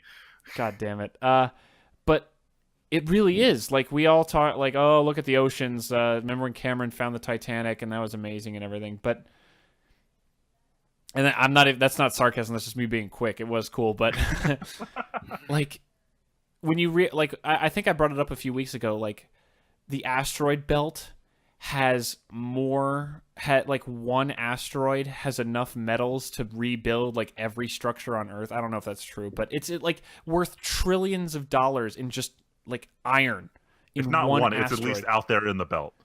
Yeah, it's like everyone's worried about us destroying the Earth. We don't need to use the Earth for resources. There's so much else out there. Like, hell, China has a population problem. We're kind of getting too crowded on the Earth. And it's all China's fault. No. Like, but could you imagine if people had somewhere else to go? The thing is, like, we move around on the planet, but could you imagine if it was like, I need a real fresh start? I'm going to go be... It's like the Wild West used to be. I want to go be a frontiersman. I want to move to Mars. I want my day-to-day life not to be earning money just because I need a job. I want it to be, I'm helping keep the oxygen plant alive on Mars so our dome stays intact and we all live and we are on Mars. That's what I would invest in. I would invest in, like, SpaceX. Hell yeah. Look at you, Tim. Anyway, sorry. Want to improve human lives and shit. Well, Friedman does too, but we have different ideas about it, and that's fine. I mean, hell, I don't even disagree with Friedman. I just... We have different levels of realism for our goals here. Even I'm not going to beat around the bush. What I propose is highly unrealistic. But if I had enough money, I'd totally do it. You think it's less realistic to build the bullet train than to go into space and get people living on another planet? I don't know if you'll move the current population, but I feel like you can definitely get a civilization started and growing on another planet. But getting the population of New York City to move so I could put a train in there, that's fucking impossible. I mean, I know I said that that was a total exaggeration, but that's honestly like when you, because we've all done, I'm pretty sure we've all rode the path from Hoboken under to New York Penn. Like, it's like a football field size of just tracks under there. Yeah. And it's all a piece of shit. Like, it's old. Like, it's fucking old. The best part about the whole... Oh, this sounds so horrible, but I already started. The nicest thing in the whole system is the World Trade Station because they had to rebuild the whole thing. Yeah. Like, in the last 50 years. Like, that sounds so horrible, and it is horrible, but That's that's what happens when like, shit goes down and everything. yeah, but like something it would take that level of catastrophe to get people out of there so that you could rebuild. Anyway, Tyler, invest your money. We've been taking way too long already. Invest my money. Man, this is the hard thing. Like, I was thinking about, I guess, when it came down to it, I would invest in things that I know, Mm-hmm. like industries that I would know. And, like, I really want to invest in video games, right? Like Kickstarter, Yeah. like something like Kickstarter, or what my old professor did in college. So, like, he ran this thing called a game collab, where, like, he basically made a space for, like, people to come in and, like, work on stuff. So, like, if you didn't have, like, a formal office, you could go there and, like, you could work on, like, projects on, like, decent computers, and, like, you could network with people, and, like, that was pretty much, like, the thing. And it was basically, like, to help kickstart companies and stuff like that. Cool. Yeah, it's cool. Like, it's cool in, like, theory, and it, like, does well in, like, getting people together, but it never really brought in money. That's the Oh, only yeah. problem. So it's like, I figure, like, if you found a way to, instead of, like, because my professor, he would take, like, an admission fee, right? Yep. I think instead of an admission fee, like, you take, like, a smaller admission fee, but, like, maybe replace that, or, like, take a smaller admission fee with taking a small percentage of Yep. the game's, like, production, or, like, take a look at their, like whatever, like, they have, like, to dedicate towards production. Like, you would get, like, production credits, right, like, on it, as well as much, like, also as well as, like, a commission on it, right, because they're using your stuff, right? So kind of like what I was saying with the like hiring out a dev team, but you're talking about more Yeah. like a space for people to come and use like Space. high level computers and things like that. Yeah, but they also get, like, also, like, it was supposed to have, like, mentorship, right, like I said, like, a connection kind of thing. So And you're also, more like, about like teaching people to use tools and how to, like, you're trying to get them to do it. You're not like, my thing was to Yeah. build a team to help other teams. You're talking more about like building a teaching staff to help the teams get there themselves. Yeah, like, yeah, teaching staff to help, like, produce the game, like, help with marketing strategies. Because I think out of all the like, services that they offered, like, the mentoring was, like, okay, right? Like, they got people like me, right? Like, he would ask, like, hey, can you come over and, like, show these people how to use Unity, right? And I'd be like, yeah, sure, like, I have no problem. But I think their biggest thing was their marketing, right? Like, they, like, my professor got, like, a booth for us at the Phoenix Comic-Con, right? Cool. Which is pretty fucking cool, right? And we got a lot of people to come in, and all these people that you'd never think would ever even see this game, like any of these games that were being made, they got. Actually, if you go on to Steam, one of those games, you might, if you went on yesterday, on the front page was Aztez, Okay. maybe. Yeah, that. I don't that go was on a Steam game. enough, honestly. Okay, yeah. If you went on yesterday, the first game on, like, the front page of Steam was Aztez, and that was built, or, like, that was made in Phoenix. I met those guys, Cool. Wow, and cool. they had their showcase 2 years ago when the game was in development, at the booth that I worked at. So, like, they helped Sweet. facilitate that, and they got, like, more people to come in. I think they got, like, some other producers to come in and, like, you know, see their game and see what they could do, and, like, they chuck money at them. Nice. It's all about, yeah, like, building up that network, and, like, from being in that community and, like, understanding how hard it is for people to get their ideas off the ground, like, even if they're bad ones, like, even if they're good ones, right? Like, even if they're good ones or bad ones, I realize even bad ones with the right marketing and the right spin on things could really take off. I can't even agree with that because of how many fucking terrible mobile games are cluttering up the universe right now. For real. Actually, True story. There's this one game. It's finished now, which I'm surprised. I'm not gonna mention the game. Wait, like, you didn't think it would ever see release? Is what you're saying? I never thought it would ever see released. Never in a million years. Because I would see, I would hear people, like, because I was friends with people who worked on the game, And this kid, right? He was like, he had like a trust fund, and that was known. And he got this trust fund, and he blew it like on a new car. He blew it on like a new office, and he's like, yo, I want to make this game. This game's gonna be amazing. And the game finally released, I think. It's a mobile game, right? But like the amount of marketing this kid did, you know, like those Pogs, like from back in the 80s, like those disc things. Oh my god. Yeah, this dude made a bunch of those. Oh.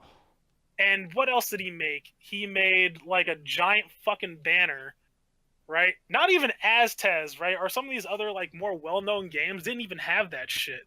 This kid had it all, and he barely had the first level open. Oh my god. Yeah, he barely had like what is considered a vertical slice for that game before the game was even really like taken off. But yeah, his marketing, and everybody's like, "Oh man, you know, this game's gonna be amazing. You know, look at this art." And that's all you really had was art. And he had like a video. You couldn't really play it. But man, it got a lot of attention that day. It got more attention than like some of the other games in that room, which I was surprised. Hell yeah. But I mean, I don't know, like it could, you know, but if he had the right guidance, right, he could have got, I feel like, this is my honest opinion, I feel like he could have cranked that game out a lot sooner. You know? Boy. I brought this up a couple weeks ago, but they're kind of doing the same thing with animators in Japan, where it was one of those industries where you just kind of learned it as you did it. But the problem is now no one was entering the field. So people are investing more in these resources to actually teach people how to do things. I think it kind of falls in line with what you're saying, but more aimed towards game development. Yeah, and I feel like anything could really benefit from it because, you know, they're making money, you're teaching them, right? And it's pretty fulfilling, right? And like at the same time, that kind of goes back into what we were saying before, like Steam Greenlight. Like we can potentially get better stuff on the market, right? At least that's the goal. Not clutter up so much, right? Like we can still obviously like move stuff to another section, but you know, we can teach people the right way. Yeah. Of doing things, so it's not sloppy. So, and hopefully we can get better content out of it as well, so we don't get these half-made games. Because man, in school, I've seen so many half-made games that started and just fell because they didn't have the right leadership or the right know-how, or if the game was good. Holy shit! Oh my god! Fuck! What the fuck? What? Yo, guys, I'll be right back. I'm sorry. Uh-oh. Uh-oh. Shit. Well, live on the air. Oh, man, do we pause or just keep going? Nah, fuck it. Let's keep going. All right. We got a podcast to do, and it's fucking getting late. All right, do you want to go to the second? Let's go to the second thing. phase I of don't the even know. I don't even know if we're gonna. I think, dude, we've been going so long. We might just cut the third one. Fuck it. I got some fast ones. We're just on a rapid fire, but I don't know if I just want to go off without time. All right, Armchair CEO. Let's see. Okay. Okay, I got the perfect company. I'd be the Armchair CEO. All right, go ahead. You can start it off, and I'll think. Okay, it's Nintendo. Nintendo has some shitty ass practices that I really want to do away with. I feel like that's almost. I mean, dude, I don't care if you do it. That's totally fine. But I feel like that's so easy. You could just like. Nintendo's like the low-hanging fruit, but I wanted to talk about this because it's so easy. It's amazing how a company that's so successful fucks so many basic things up. I mean, the first one I'm going to bitch about them for, they've actually done a really good job at fixing this later on in the Wii U's life cycle into the Switch. But there's this guy who posted this really low-quality video on Reddit during like the early years of Reddit called "Let Me Buy Your Games" in all caps, and it's this dude sitting in front of some really crappy camera in a suit, and he's got $1,000 in cash in front of him in 20, and he's like, "Nintendo, why won't you let me buy your games?" And he starts listing off every single game that came out in the last 3 years that they would not release outside of Japan. And he started laying down his money for each of those games. And then he brought out sales figures for the previous game for each of those in the series. And he said, if everyone who bought the last game bought this, you would have $30 million, some like arbitrary number. And he's like, why won't you let me buy your games? He kept saying that over and over again. And that really resonated with me. That especially in regards to how much Nintendo loves their virtual console and re-releasing games, Nintendo absolutely refuses to release GameCube games to virtual console. Which is so weird. And which is so fucking stupid. The company that is making its whole living, honestly, they're making their whole living on nostalgia. honestly, that's what they're doing. They're milking it. And And for a company that does that, they're missing something so critical. I don't know. Fuck it. Let's just finish this thing. All right. So anyway, back to the topic. So I just edited it out a bit for those of you at home.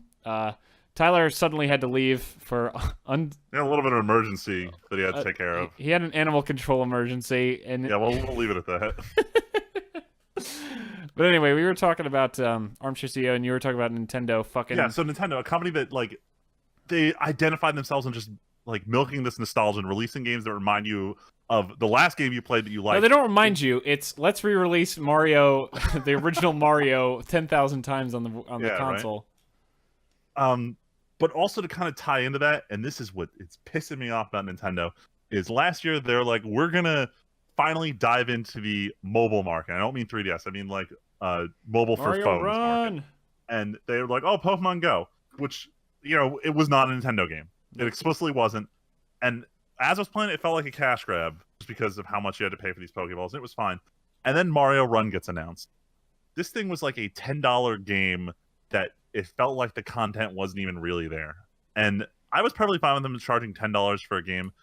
Some companies like Square Enix have done that in the past, where if they port over a real game to mobile, they will charge you like $10. It's not as much as a full price game, but it is a lot for a mobile game. Yeah. But if you're gonna put it at that full price, it really should be a full game. Yep. And then they go and they're like, oh, our new business model is gonna be Fire Emblem Heroes, where you take a watered down version of the Fire Emblem games, you make it free, make it almost unplayable unless you're willing to sink mountains of cash into it. And all three of those are awful approaches, and I don't like what Nintendo is doing. I think they're giving exposure to their brand, but I've heard enough people go to play Fire Emblem after getting into Fire Emblem Heroes, and they don't like it because of how different the game was. And I don't think they're giving a good impression of their series plural. And that's the problem. You need to maintain this good image for your series if you're Nintendo, because you're not coming out with a lot of new IPs. Like since GameCube, they've had what, like Pikmin and Splatoon? No clue. Like, Splatoon's really the big one these days. Splatoon is the big one right now, but like it's very rare that Nintendo has a good, successful IP, and if they start tarnishing them with shitty mobile games, I don't really think that's good for them as a company. And the last thing was release that fucking Super Mario Sunshine remaster you showed off for Wii 6 years ago. I know you have it. I know it was ready, and I want to fucking It's on play a file. So it's on a now. disc somewhere. Yeah, say I'm pissed. Can I also say Nintendo. how bullshit it is that their virtual consoles aren't all linked? That's that double dipping bullshit where you have to rebuy it for every console you want to play it on. Like That What if like, I you bought just a linked ton- the Switch one to the 3DS one and you made some games cross-compatible? It's like really it's like should, like, Google Store. Like, oh, this is not compatible for all your devices, just so you know. Yeah, but if you have one, you can still get it. Like, Yeah, I but bought a most of them ton for are Wii compatible. because I thought it'd be forward compatible for the rest of the time, and when I learned it wasn't, I was pissed. no. Or Gotta like rebuy. when they finally released Earthbound for Virtual Console, I picked it up, but I really wanted to play it on mobile. And then they released it on Virtual Console for 3DS, but I'm like, I'm not paying another $10 to play this game on just a different console I own from Nintendo when I own it for literally your other console that's out right now. I'm 99% sure they'd have more sales if they charged $15 for a game on everything. And then just had it available on all platforms. Do you really need to rebuy Mario Brothers every time you get a new Nintendo console, or can you just pay $15 and play it forever? I wonder what the sales figures would look like. You know what? It's too who's high still because buying new copies of it. you know what sucks? Nintendo gets away with this shit and they learn all the wrong fucking lessons. Oh my god, they get rewarded for such shitty practices because of brand loyalty. It's real seriously fucking annoying. ridiculous. And you know what sucks? Then you have a game like Zelda, which everyone's like, "Oh, game of the year, and I believe them. I believe it's amazing. But then Nintendo's like, "Oh, we made an amazing game. Good thing all of our other stuff can be fucking terrible, and we'll still sell our games and earn the money in the end." Yeah, like they work off of having one good game, and they just like introduce their shitty games and write off the success of whatever was good, and just say, "Oh, it's okay. Look at Switch sales; they're all up." It's not even the because shitty games. It's the fucking shitty policies and attitude, like the whole yeah. YouTube thing. Oh my god, they won't let us advertise your games, Nintendo. This is so annoying. It's so stupid. Yeah, that's it's an easy one, but it's an obvious one, but it's because they do shit like this. Yeah. Like, oh, whoops, can't play a Nintendo game because, oh man, I don't want to give Nintendo part of my YouTube channel's revenue. God, so stupid. Insane. Grinds my gears. Armchair CEO, I feel like the one I would always go for is the only one I really understand, and that is definitely Microsoft. Ooh, this is a good one. I feel like there's just like I've complained about them before because I remember we talked about how this came up at least once. You're approaching them from like the video gaming side or from? No, I wouldn't run the whole company. I can't do that. I would run the Xbox. I mean, like, which part of Microsoft are you critiquing? Just because I always look at it from the developer side, and they've been improving lately. So I'm curious. I just mean like the public-facing side. Yeah. Like hell, it hit me again today. I was having a meeting that went way too long today at work right before I left, and my coworkers were all like, "Man, Windows 10 is such a piece of shit. This thing is always super annoying. Like whatever this, like it constantly tries to get me to use Edge over Chrome, and it's like just shut up." And it's like, I think Windows 10 is actually a pretty great operating system, but it's just like, can you nail down? Like, the reason people loved XP, and XP is always going to be the shining light on the hill, or 7, basically 7, really. Yeah. It didn't get in your way. It just Yeah. ran smoothly and was not constantly like, oh, why don't you try Edge? Oh, give us some feedback. Like, shut the fuck up and let me use your system. Yeah, that's like with Windows 10, I can sound in 3 words. Go away, Cortana. I don't want that shit jammed in my face everywhere. It's Yeah. Microsoft's way of like trying to funnel you into what they want you to do. Now, here's the easy thing. Microsoft, feel free to tell me how good Cortana is. Go ahead. But give me a setting where I turn that off. It's easy. Because, like, Yeah. there's someone out there who could totally benefit from Cortana and only learns about her because they see the windows pop up like, hey, I'm Cortana. Why don't you... What's Cortana? Da, da, da, da, da. But in the age of the internet, it's becoming a lot more about just let me do my own fucking thing. Get out of my way. Like, stop trying to micro... The perfect The problem example is of this... they're approaching you like the quote-unquote idiot user, the one who doesn't know how to do anything. So you got to show them what to do. But for most people who've been with Windows for more than a week, you already know what you're doing. Now, that's true, and the thing that... The epitome of this, and it came out of Windows 7, unfortunately, which might be why it's so annoying, user account control.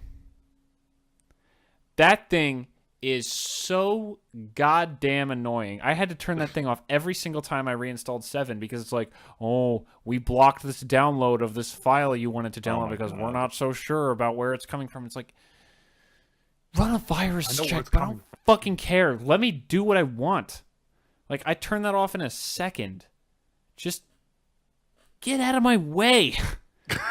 Stop trying to be the operating system that gets in my way, and you'll stop. Like, Microsoft is like Nintendo, except Microsoft doesn't have good PR ever, but the fact that everyone is so tied into legacy means we can never get rid of Windows. Pretty much. But everyone's just going to mobile. But everyone's like, oh, mobile's killing PC. No, mobile is the alternative to PC, but nothing is going to kill PC. It is never going to just die. It can't. You need the keyboard and everything to do real work. You need some kind of hard physical interface for corporate work. And guess what most jobs are? Most serious jobs are corporate jobs. Started seeing people argue that like this. you can use something like an iPad for work, but Get it's the literally all fuck just outta running. here. It's all running traditional desktop applications. So I don't even consider that a real argument. No, it's not. And it's... I know... I grew up. I had the first smartphone in my family. Fuck typing on a touchscreen. I love the physical keyboard. I get that it's not as convenient, and I use obviously I use a touchscreen tons of... Like, I have my phone on almost all the time. But, like, Yeah. a keyboard is what you need to do real heavy-duty work so often. Like, it's usable, but it's nowhere near close to effective enough. Touchscreen? Yeah. Yeah, I totally agree. And how do you do gaming? Poorly. I just hate how we're moving towards touchscreens so hard, and I feel like they have their place but shouldn't be the end-all. Yeah, But we're heading that way because no one likes everyone wants to be on the go all the time. But like, yeah, seriously, like, anyway. But for Microsoft, it wouldn't even be focusing on the gaming division because that's mostly what we're talking about here. I don't know enough about like actual Microsoft as a company. Like Microsoft is still doing amazingly good because they're in cloud and everything like that. So, and Office is still huge, and nothing's ever gonna. Everyone's like, "Oh, Google Docs are so good," and Google Docs are really useful. But when you like, It's what fine, do you? but it's not 100%. Guess what? My company, just like probably most companies, we use Google Docs to manage stuff across users. What do you do to actually do work on your computer, or what do you install on every single computer? Office 365. Office. Everyone has Office. You don't not have Office. And that'll probably change, but I don't know. I have 365 personal for myself, and I love it. Oh, it's great. It's super useful to be like, I'm on my computer and then pull it up on my phone. I do that for D&D all the time. I write my docs on the computer and then I pull them up on my phone so I can just read them. Oh man, we're learning all your secret tricks right now. But anyway, for gaming, Xbox needs to find an identity that isn't the PC in the living room. And I don't know how to... They're not differentiating themselves enough from it. Because Sony has won the gaming thing. Sony's won the gaming thing since the PlayStation 1 was the biggest hit. Nintendo is casual, Sony's hardcore. And you can see how Microsoft tried to like branch into TV and things like that. And making the Quantum Break show. And we have our HDMI pass-through. And that's all good. And they're at least trying. But I feel like there must be something else they can do. You know what I mean? Yeah. Like maybe... Like they're working with Oculus. The problem is there's nothing that Microsoft offers that Sony doesn't, except for Windows, and Microsoft is already basically turning the Xbox One into a Windows machine. Essentially. It's such a hard problem to solve. It really is. But like, what is it? What is Xbox gonna do better than Sony? Maybe what you do is you make it the console for not... Like, you make it a more indie-friendly console, but that's what Sony goes for. I mean, honestly, at the end of the day, I don't prefer the PS4 hardware over the Xbox One or the software or anything. It comes down to the games, and I think Microsoft just has poor management of their individual IPs. Yeah. They don't have enough. They don't have enough. There's nothing where I'm like, I have to play this because it's an Xbox exclusive. A majority of the games I want to play right now are Sony exclusive, and that's why I have a PS4. That's why I bought a PS3, and why I borrowed Val's sister's PS4, because I wanted to play Bloodborne, and I wanted to play God of War and Infamous on the PS3. Yeah. But I feel like exclusives isn't the answer. Saying Microsoft should make more exclusive games, because then everyone's like, oh, you're just trying to snipe away customers so that they have to choose. That's sort of what you need to do. You need to want people on your platform, even if it's not exclusively. You want them to have a reason to have your platform that the other guy doesn't have. And exclusives are probably the easiest way to go about it without doing something like a hardware change. You know what? Here's the thought. Maybe, I mean, the only thing I can think of that really works is what if you go harder on the PC end and you start turning it more into a Microsoft, like the Microsoft Surface line is fantastic.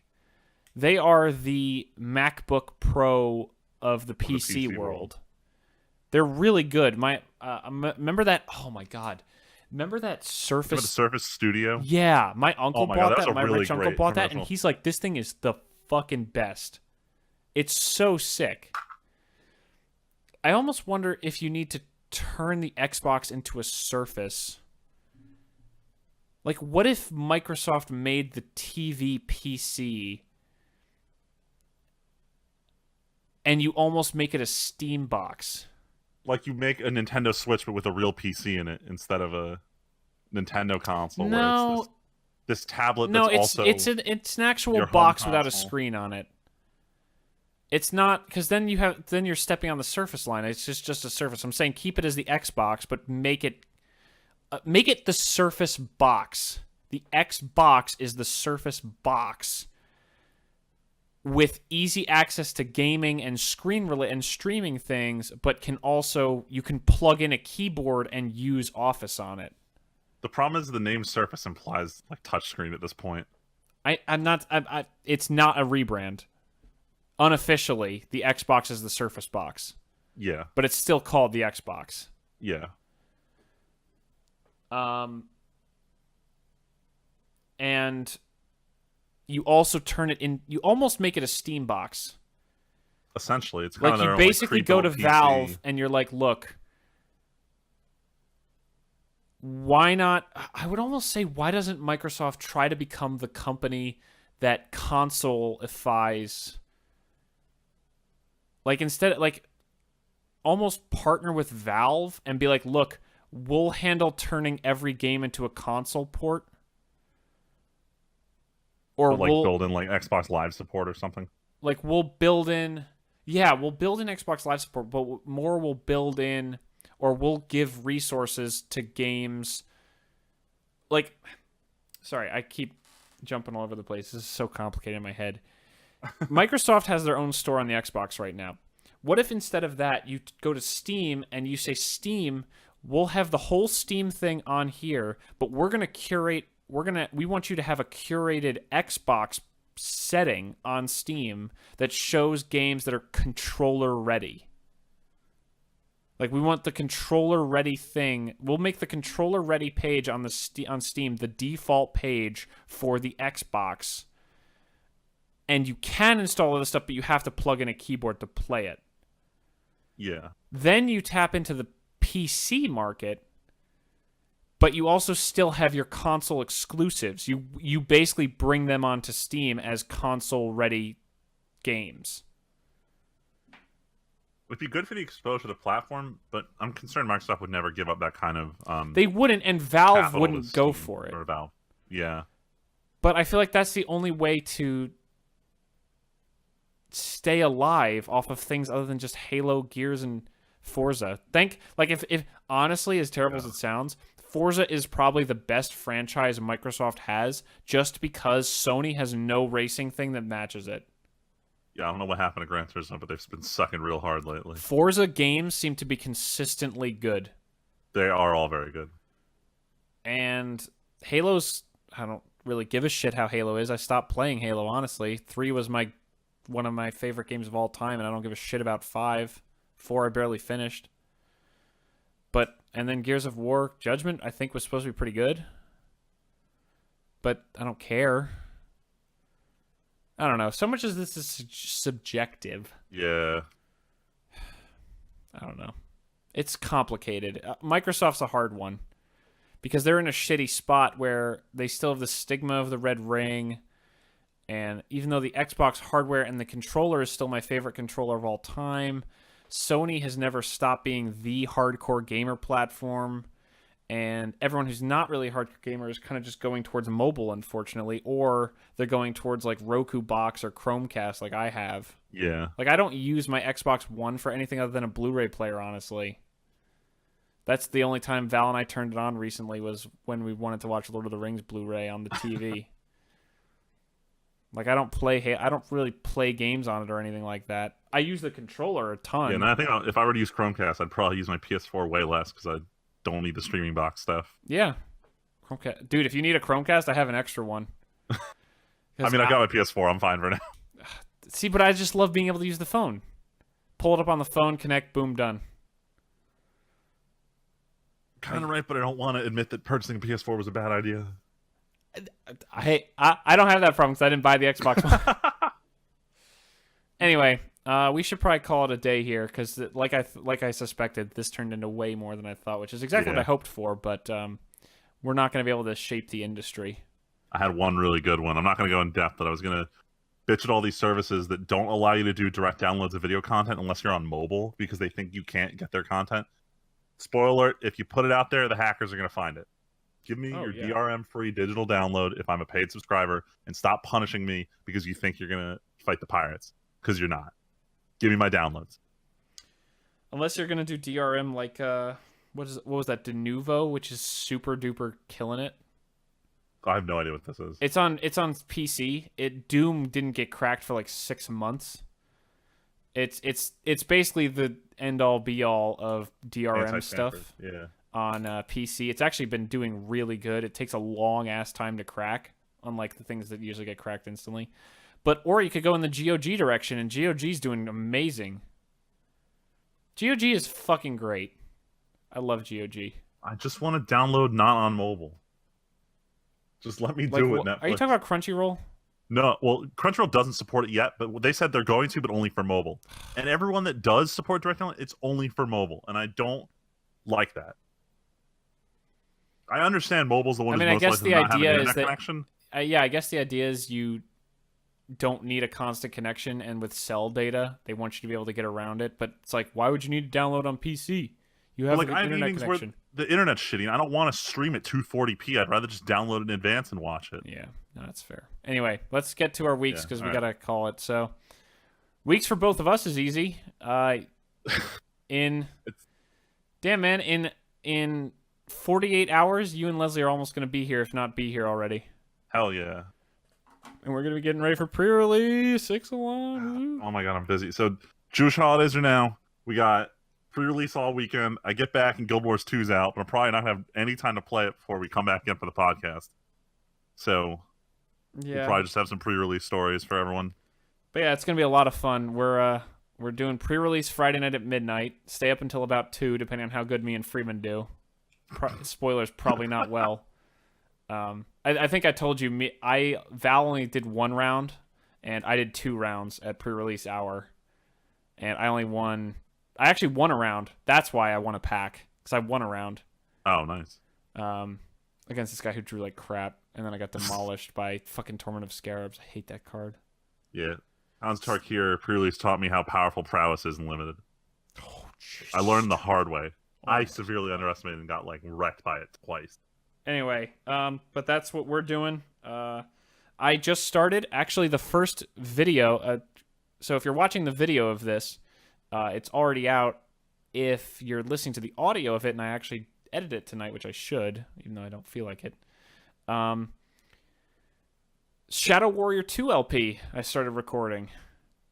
The new sequel to the new Shadow Warrior from a few years ago. It's fun as hell right now. I had a really good time recording the first session, and I'm really excited to keep playing this game. It still seems super goofy and fun like the first one, so I'm excited. I started Dragon Age Awakening, or the expansion pack to the first game. This is going to be the 100-part LP, I'm pretty positive. But oh, man. Yeah, I've been pre-recording a bunch. I already have until next week for stuff recorded so that I don't have to do anything while you guys are here for the weekend. So we're going to eat a lot of bad food. Go to Bob. You're going to be introduced to Bob Evans. Oh, I've been to Bob Evans. Bob Evans is not a healthy experience. Wait, you have? Yeah. Fuck!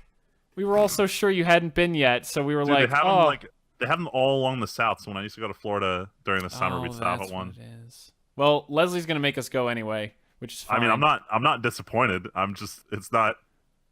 Damn, we were so... Leslie was like, we get to introduce him to Bob Evans. It's great. Nope. Oh, fuck. Oh, well. But either way, we're going to have a sick time this weekend. Eat a lot of junk food, play a lot of Magic. I mean, I'm sure we're going to come back from the festival and be like, okay, time to play some Magic while the girls do whatever. We're going to walk in the door and open the commander decks. One fluid motion. No, I'm going to set up a little shelf next to the door so that as soon as we walk in, we can just pick our decks up off and just sit at the table and start playing. No, hold on. I got a great idea. Don't tell them this. What you're going to do is we're going to get in the car to go wherever we're going, and then you're going to be like, hold on, wait, I forgot something. You're going to go inside, and you're literally just going to put 2 commander decks on there. So when we walk in, the deck's already ready for us to draw a hand and start playing. Yo, that's what we're going to fucking do. Oh man, I just wish we could play Commander on Saturday, but that'll be when you guys come out for Halloween. When you come out for Halloween, we're gonna go to the shop and take over Commander. All right. Because we've had. I mean, playing Commander is always fun, but playing at the shop is just such a fun experience. But anyway, outside of that, yeah, we're really both pretty busy this weekend because they're coming out Friday and leaving Sunday. Yeah. And I'm still busy at work forever. Tyler's probably got nothing going on. What with his wisdom teeth getting pulled out? Yeah, Tyler's getting his wisdom teeth pulled Friday and then starting a new job on Monday. So he's got it really lined up. yeah, he's that's the reason he's not coming out for pre-release weekend. Also, he's not really into Magic, so he wasn't going to do pre-release anyway. So anyway, yeah, that's up ahead. I don't think we had any comments outside of the guy on the Ixalan episode who was like, Was "Yo, there nothing on the last episode?" well, considering I only put it out on Sunday like a retard, I'm Yeah, pretty probably hasn't been fun. sure no one posted anything. I'm just gonna double check. Oh, my coworker started watching this today because I mentioned the podcast. He's like, "Oh, listen to it. I'm sticking around for an hour." Oh snap! So, And is he like, that sucks? so Ben, if you make it all the way to this episode, congratulations. Yeah, no one commented, which No is comments. totally understandable. Too much weeb shit Why for does it say the there's- last week's podcast. Oh, that's... Yeah, no one commented. But that's okay, that's because I screwed up the release. Anyway, thanks for listening, everybody. We're going to call it a week here. Sorry Tyler couldn't be here for the end. He had his issues to deal with. A little emergency. Yeah. But thanks for listening, and we'll catch you guys hopefully on time this weekend next week. See you guys next time.